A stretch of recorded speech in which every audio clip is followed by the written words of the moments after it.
STV news, आवाज़ बुलंदियों तक। गोरखपुर बांसगांव तहसील के अंतर्गत इस समय हम कौड़ी राम में हैं और यहाँ पे एक कार्यक्रम हो रहा है। आइए हम जानते हैं विधायक जी से। सर अपना पहले नाम बताएं। आपके विधायक हैं और आपके भाई हैं डॉक्टर विमलेश पासवान। और ये कार्यक्रम जो था ये एक राष्ट्रीय चुनाव के मद्देनज़र था, जिसके आप अभी सहभागी भी बने और कार्यक्रम का कवरेज भी किया। आपने सारी जो है चर्चाएँ और एक राष्ट्रीय चुनाव जो है आज राष्ट्र की जो ज़रूरत और क्यों ज़रूरत है, ये सारी चर्चाओं पर बड़ा विस्तारपूर्वक से हम लोगों ने अपना सारांश प्रस्तुत किया। तमाम वक्ता थे यहाँ पर, विभिन्न जो है श्रेणियों में अपना भाषण दिए और समझे, क्योंकि किसी भी समृद्ध राष्ट्र के लिए जो है राष्ट्र का एक होना चाहिए। और जब कोई लोकतांत्रिक देश अगर क्या नाम है चुनाव लड़ता है तो उसके लोकतांत्रिक मूल्य ही उसके जो है व्यापन होते हैं, उसके अस्त्र होते हैं। लोकतांत्रिक मूल्य जो है देश की तरक्की के लिए मैं इस्तेमाल हो तो फिर वो सारे लोकतांत्रिक मूल्य जो है ऐसे और जो देश को आज़ाद हुए तकरीबन 75 वर्ष ऊपर हो जाए और इस देश में अभी भी तमाम क्षेत्रों में जो है परेशानियाँ बनी हो, तो ऐसे में जो है राष्ट्र का एक होना बहुत है। राष्ट्र के लोगों का भाव एक होना चाहिए।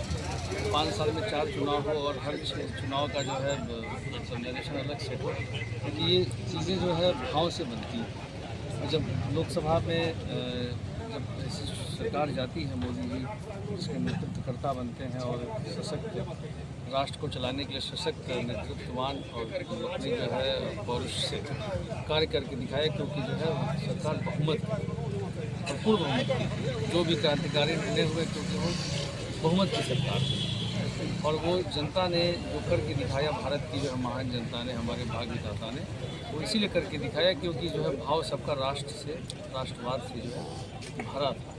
और आज जब अलग अलग क्षेत्रों में चुनाव होते हैं, चाहे वो मध्यवर्ती चुनाव हो, चाहे वो त्रिस्तरीय पंचायत का हो, चाहे वो नगर निगमों का हो, पालिकाओं का हो, वोट्स का हो, तो वहाँ पर जनता के भाव बदलते हैं। तमाम ऐसे लोग होते हैं, ऐसी पार्टियाँ होती हैं और ऐसे लोग होते हैं जो सिर्फ इनका टारगेट होता है सत्ता पाना, चाहे भले उसकी उन्हें कोई भी जो है झूठ और खरीब चीज़ों का सहारा हो, तो वो सरकार और लोकतंत्र के देश के लिए खतरा बन जाता है।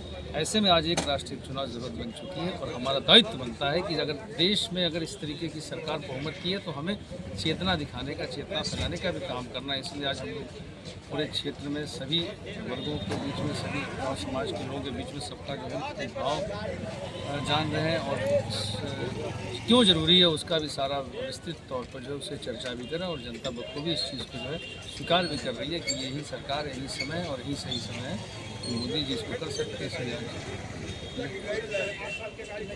STV 24 न्यूज में आप लोग बने रहे। प्रमोद पांडे के साथ कैमरामैन सिद्धार्थ शुक्ला। धर्म निरंतर श्रुति नीति, सारे लोग अपने अपने बनाए हुए धर्म पर चलते हैं और वो तभी कल्पित होगा, वह तभी प्रासंगिक होगा जब इस देश में एक ऐसे ही राम राज्य की स्थापना हो, एक ऐसा परिवेश बने जहां पर एक धोबी की भी बात सुनी जाए और एक भगवान हनुमान जी की भी बात सुनी जाए, माता सीता की भी बात सुनी जाए, एक निचले तबके की भी बात सुनी जाए, वही जाकर के राम राज्य की स्थापना होगा। इस परिवेश में इसको विश्लेषित करते हुए अगर हम आर्थिक तंत्र को देखें, जैसा कि अभी आदरणीय युधिष्ठिर सिंह जी ने बताया कि हमारे सांस्कृतिक विरासत, हमारे सामाजिक विरासत, हमारे आर्थिक विरासत का अक्षुण्ण अन्योन्याश्रित संबंध अगर है तो उसका विकास तभी होगा जब एक राष्ट्र, एक चुनाव हो, जिससे हमारा क्षरण कम होगा, समय का, अर्थ का, सामाजिक वैमनस्यता का। आप देखें हर दूसरे तीसरे साल जब चुनाव होता है तो एक दूसरा गांव का परिवार एक दूसरे का दुश्मन हो जाता है। जीतता कोई एक नेता ही है, लेकिन उसकी गांठ इतनी पड़ जाती है कि अगले चुनाव तक उसको हम भुला नहीं पाते हैं और उसको एक दूसरे का दुश्मन बनकर के बैठे रहते हैं। इससे भी हमको छुटकारा मिलेगा। कम से कम 5 साल तक तो हम चैन से रहेंगे। उसके बाद 1-2 महीने आपस में कड़वाहट रहेगी और फिर हम एक हो जाएंगे। एक सांस्कृतिक सोच विकसित होगी। जो क्षत्रिय दलों की बात आपने कहा, राज्यसभा में पास है, अपने बल का प्रयोग करती, अपने कूटनीति का प्रयोग करती और एक राष्ट्र और एक चुनाव कैसे होगा इस प्रकार करते हुए इसको संपन्न करा देते। लेकिन इस पर परिचर्चा कराने का क्या मतलब है? ये भारतवर्ष एक लोकतांत्रिक देश है और लोकतांत्रिक देश में लोक मत का बहुत प्रभाव होता है। हमारी विचारधारा, हमारी सोच, हमारी सांस्कृतिक विरासत, हमारी धार्मिक विरासत, हमारा आर्थिक तंत्र किस रूप में मजबूत हो, अर्वाचीन से लेकर के नूतन परंपरा में कहां उसका यथोचित विकास हो, इस पर लोक मत क्या कहता है, इसको जानने के लिए यह गोष्ठी आयोजित की गई। लोक शब्द एक बहुत व्यापक शब्द है। केवल जनता में तो केवल हम मनुष्य ही आएंगे, लेकिन लोक में अगर हमारे प्राचीन ग्रंथों को माना जाए, हमारे पौराणिक विचारधाराओं को माना जाए, तो हमसे वृक्ष भी बात करते हैं, हमसे पशु पक्षी भी बात करते हैं। इस पूरे सृष्टि में निवास करने वाले सारे चराचर और अचराचर प्राणी का अन्योन्याश्रित संबंध होता है, तब जाकर के लोकमत बनता है। और लोकमत में बहुत एक अच्छा प्रसंग है, आप सभी जानते होंगे। ये भारतीय जनता पार्टी की सोच एक ऐसी सोच होती है, काम हमारे थिंक टैंक के लोग ही करते हैं, लेकिन उसका सारा श्रेय जनता को दिया जाता है। जैसा डॉक्टर साहब ने कहा कि जनता के द्वारा जनता के लिए चुनी हुई सरकार होती है, ये प्रस्तावना में हमारे है संविधान के। तो जनता क्या कहती है? एक गोस्वामी तुलसीदास जी साहित्य के परपितामह, उन्होंने विनय पत्रिका लिखा है। तो विनय पत्रिका में वो एक पत्र लिखते हैं, उस समय के दशा और दिशा का समाज में किस तरह से परिवेश होता है। तो वो अपना पत्र, अपनी पीड़ा भगवान राम तक पहुंचाना चाहते हैं। तो उसके लिए पहले वो सारे सेनापतियों को साधते हैं, लक्ष्मण से बात करते हैं, अंत में जाके माता सीता से बात करते हैं। वो कहते हैं कि माता सीता आप इशारा कर देंगी तो ये पत्र की स्वीकृति हो जाएगी। सारे संसाधनों को जब साध लेते हैं और साधने के बाद जब वो पत्र प्रस्तुत करते हैं, तो भगवान राम माता सीता की तरफ देखते हैं और माता सीता मुस्कुरा देती हैं और वो विनय पत्रिका पास हो जाए। तो पास तो मोदी को ही करना है, पास विधायक जी को ही करना है, आदरणीय सांसद कमलेश पासवान जी को ही करना है। लेकिन सबकी सहमति बनाना, आम जन तक अपनी बात को पहुंचाना एक लोकतांत्रिक ढांचे का वास्तविक स्वरूप होता है। और उस लोकतांत्रिक ढांचे पर चलते हुए भारतीय जनता पार्टी एक राष्ट्र एक चुनाव कराना चाहती है। इससे फायदे क्या होंगे? अगर हम राम को अपना इतिहास पुरुष मानते हैं, भगवान मानते हैं, तो उनके राज्य का भी विश्लेषण करना चाहिए। और हमारी विचारधारा, हमारा शासन तंत्र कमोबेश उन्हीं के विचारधारा पे चलता है। गोस्वामी तुलसीदास ने लिखा कि जब राम राज्य स्थापित हो गया, हम जो है किताबें बहुत पढ़ते हैं, बहुत शिक्षा अर्जित करते हैं, लेकिन हम समाज को उसके वनस्पत दे क्या पाते हैं, ये भी एक प्रश्न चिन्ह रहता है हमारे पूरे जीवन की जो है यात्रा में। और कहीं वो व्यक्ति कभी किताब भी नहीं देखा हो, स्कूल में देखा हो, कितनी बड़ी बड़ी बातें कर जाता है। और यही हमारे लोकतंत्र की और हमारे कॉन्स्टिट्यूशन की सबसे अच्छी खूबसूरती, यूनिटी इन डाइवर्सिटी, जो विभिन्नता में एकता को सजाए हुए हमारा संविधान बाबा साहब ने हम सबको दिया, जिसमें जनता जनार्दनी देश की मालिक है।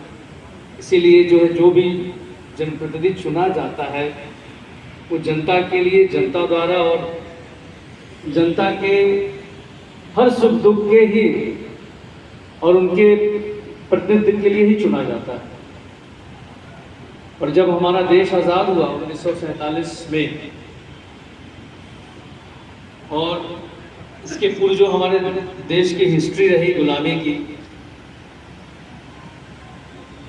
200 साल अंग्रेजों ने हम पर हुकूमत किया, तकरीबन 400 साल का गुलामी रहा मुगलों का और उससे पूर्व के शासकों को। पर हमारी विभिन्नता में एकता, जो हमारी मजबूती है, वो जो है अछूड़ रही, वो जो है हिली नहीं, वो डिगी नहीं।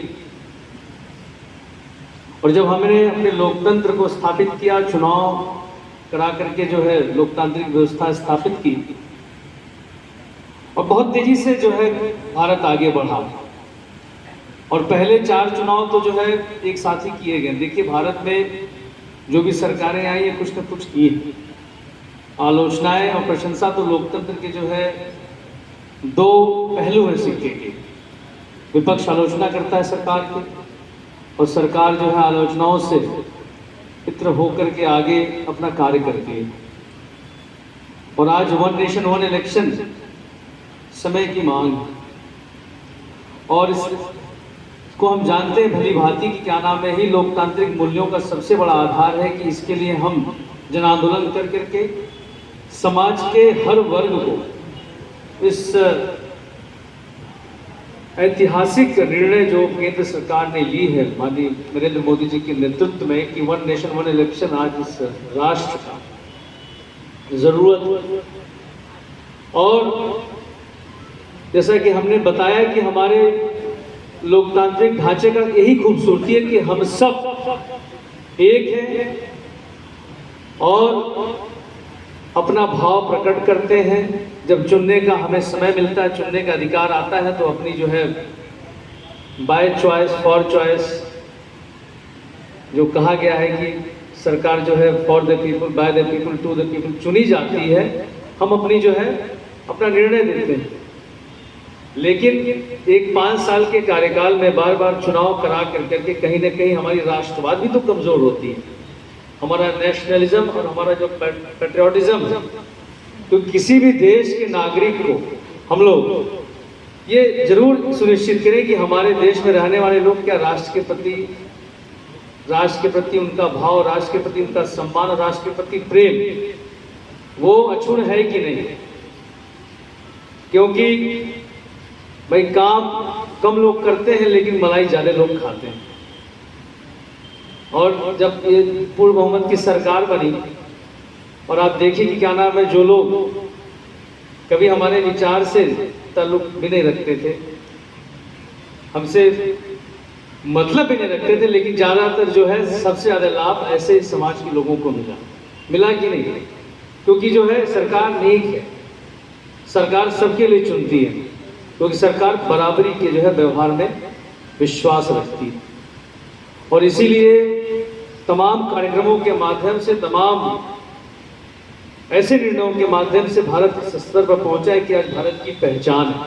आज जो वैश्विक स्तर पर भारत की पहचान है, पहले नहीं थी, ये हम सब जानते हैं और स्वीकार भी करना चाहिए। क्योंकि आपने देखा होगा कि अभी थोड़े दिन पहले हमारे ही देश का टुकड़ा जो हमारा मस्तिष्क है, कश्मीर, वहाँ पर एक आतंकी गतिविधि होती है और कितने आसानी से लोग जो है करके चले जाते हैं और अभी तक फल पता भी नहीं चलता, क्योंकि लोकतांत्रिक अधिकार इसलिए दिया गया है कि आप कुछ भी करें और कुछ भी करने के लिए कुछ भी किसी भी हद तक चले जाएं। और जब चुनाव जब एक साथ होता है पूरे देश का, चाहे वो त्रिस्तरीय पंचायत की व्यवस्था का हो, चाहे विधानसभा हो, चाहे लोकसभा का हो, और चाहे नगर पंचायतों का हो, चाहे बोर्ड्स का हो, निगम का हो, तो एक भाव उत्पन्न होता है देश में जिसे कहते हैं कि राष्ट्रवाद। और जनता भी जो है उब जाती है, यार लोकसभा में इनको तो, विधानसभा में उनको तो, त्रिस्तरीय पंचायत में उनको दे दो, ऐसे चुनाव में उनको दे दो, तो हमारा राष्ट्रवाद कहाँ रह जाता है। अगर केंद्र की चुनी हुई सरकार देश को मजबूत करने का काम कर रही है, तो वहीं उसी तरफ दूसरी तरफ कई राज्यों में जो क्षेत्रीयवाद की पार्टियां हैं, जिनको सिर्फ सत्ता में रहने से मतलब है, वो क्या क्या काम कर जाते हैं। और हम लोगों ने अपने अनुभव में देखा है, बहुत से राज्यों के जो है मुख्यमंत्री, बहुत से राज्यों में सरकार बनाने के लिए पार्टियां जो है कितने अनैतिक कार्य कर बैठती हैं, और जनता तो भोली भाली है, जनता जो है बहक जाती है और जो है चुन लेती है। इसीलिए हमारा राष्ट्रवाद खतरे में न पड़े, आज वन नेशन वन इलेक्शन की जरूरत है। मैं अभी ये बुकलेट पढ़ रहा था, और हम जिन देशों का अनुसरण करते हैं, चाहे अमेरिका हो, जापान हो, स्वीडन हो, ये सारे यूरोपीय देश वन नेशन वन इलेक्शन कर करके ही आज मजबूत है। और मैं मंच से आपको बोल रहा हूँ कि मैं अभी जापान गया था कुछ दिनों के लिए, मेरा वीज़ा था और एकाएक जाना हुआ, और वहाँ पर मुझे जाने का अवसर मिला, और वहाँ जा कर के मैं जो चीज़ें देखा हूँ। उपस्थित बांसगांव विधानसभा के लोकप्रिय यशस्वी विधायक डॉक्टर विमलेश पासवान जी, यहाँ के प्रबुद्धजन डॉक्टर एस.के. शुक्ला जी, श्री हरिश्चंद्र शुक्ला जी, श्री राम प्रवेश चंद जी, इस कार्यक्रम का संचालन कर रहे